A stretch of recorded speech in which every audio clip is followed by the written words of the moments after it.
अच्छा, next topic, difference between heat capacity and specific heat capacity. Heat capacity जो है वो सिंपली क्या है, किसी भी फॉर एग्जांपल कोई भी ऑब्जेक्ट है हमारे पास, लेट्स सपोज ये एक ऑब्जेक्ट है। अब अगर इस ऑब्जेक्ट का मुझे टेम्परेचर राइज़ करना हो 1 केल्विन, 1 केल्विन टेम्परेचर राइज़ करने के लिए जितना हीट रिक्वायर्ड है, जितनी हीट एनर्जी रिक्वायर्ड है, इसको हीट कैपेसिटी कहा जाता है। 1 केल्विन टेम्परेचर राइज़ करना हो किसी भी ऑब्जेक्ट का, इसके लिए जितना हीट रिक्वायर्ड है इसको हीट कैपेसिटी कहा जाता है। इसका जो मैथमेटिकल फार्मूला है, del Q divided by del T. Del Q heat है और डेल टी क्या है, टेम्परेचर है। टेम्परेचर हम चेंज कर रहे हैं, यानी 1 केल्विन चेंज ला रहा है, इसलिए डेल टी लिखा है।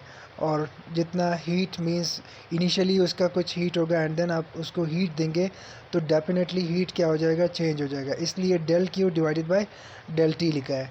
और इसका यूनिट जो है, हमेशा यूनिट हम फार्मूला को यूज़ करके यूनिट निकालते हैं।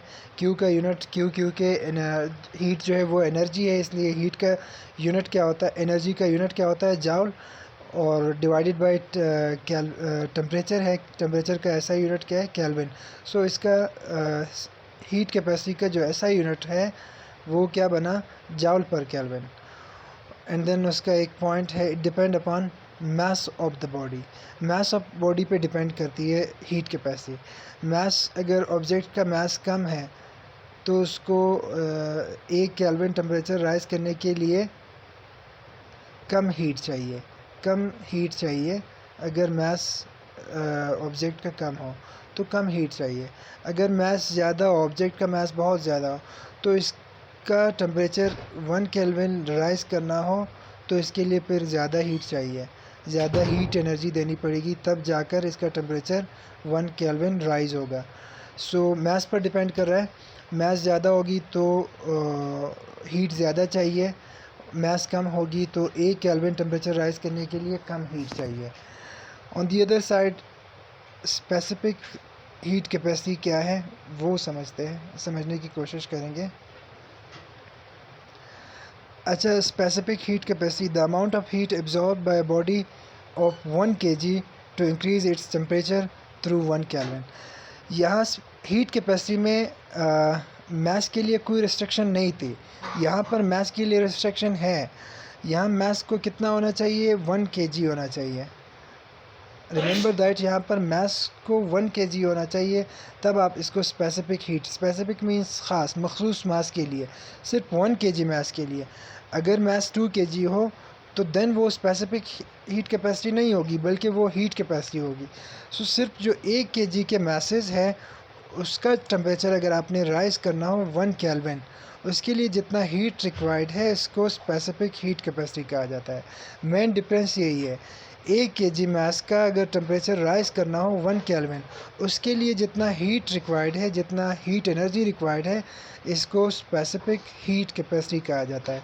यही लिखा है, the amount of heat absorb या required by body to raise the amount of heat absorbed by a body of 1 kg to increase its temperature through 1 kelvin. 1 kelvin temperature rise करने के लिए 1 kg मास का टेम्परेचर अगर rise करना हो 1 kelvin, तो उसके लिए जितना हीट रिक्वायर्ड है इसको स्पेसिफिक हीट कैपेसिटी कहा जाता है। इसको कैपिटल सी से डिनोट कर स्मॉल सी से डिनोट करते हैं, जिस तरह हीट कैपेसिटी को कैपिटल सी से डिनोट किया था, इसको स्मॉल टी से डिनोट करते हैं। और इसको जो मैथमेटिकल फार्मूला है इसमें मास भी आ गया, 1 kg mass, del Q divided by M del T. पर यहाँ पर एम नहीं था, यहाँ कोई एम के लिए कोई रिस्ट्रिक्शन नहीं थी, यहाँ पर मास के लिए रिस्ट्रिक्शन है, मास का 1 kg होना मस्ट है। तो इसलिए यहाँ फार्मूला में भी नीचे डिवीज़न में मास आ गया, और इसका यूनिट डेफिनेटली चेंज होगा। मास का यूनिट भी यहाँ पर आ जाएगा, मास का यूनिट पर केजी है तो जाउल पर केजी पर केल्विन, और it is independent of mass of the body.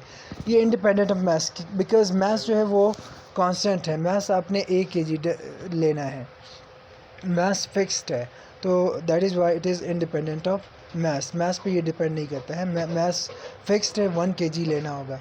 1 kg से ज़्यादा मास होगा तो फिर वो हीट कैपेसिटी में कन्वर्ट हो जाएगा, स्पेसिफिक हीट कैपेसिटी नहीं होगा।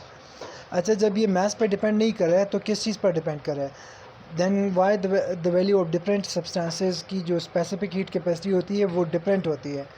एक्चुअली ये नेचर ऑफ सब्सटेंस पर डिपेंड कर रही है, नेचर ऑफ ऑब्जेक्ट पर डिपेंड कर रही है।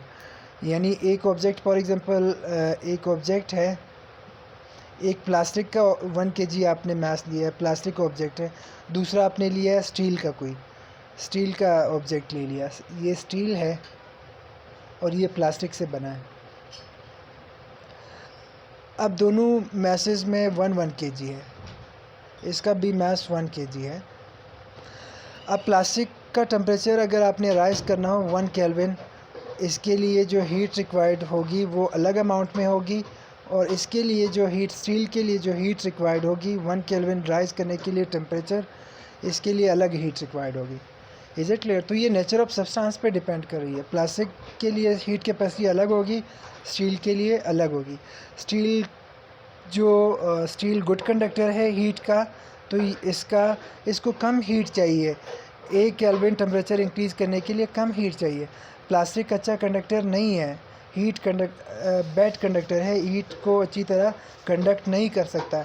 इसलिए प्लास्टिक की टेम्परेचर अगर रेज़ करना हो, बढ़ाना हो 1 केल्विन, तो इसके लिए बहुत ज़्यादा हीट चाहिए, बहुत ज़्यादा हीट चाहिए। इसलिए specific heat capacity different substance की डिफरेंट होगी, नेचर ऑफ सब्सटेंस पे डिपेंड करती है, नेचर ऑफ ऑब्जेक्ट पर डिपेंड करती है।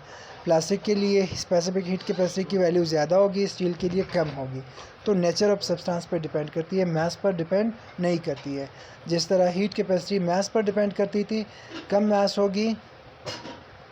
मास कम होगी तो कम हीट चाहिए, मास ज़्यादा होगी तो ज़्यादा हीट चाहिए। सो ये दो डिफरेंसेस हैं, मेन डिफरेंसेस। एक ये मास पर डिपेंड कर रही है, और ये मास पर नहीं बल्कि नेचर ऑफ सब्सटेंस पर डिपेंड कर रही है। यहाँ हीट कैपेसिटी के लिए कोई रिस्ट्रिक्शन नहीं है, मास जितनी भी हो उससे फ़र्क नहीं पड़ता है। वाइल स्पेसिफिक हीट कैपेसिटी में मास के लिए रिस्ट्रिक्शन है, मास का 1 kg होना मस्ट है। That is all about this topic.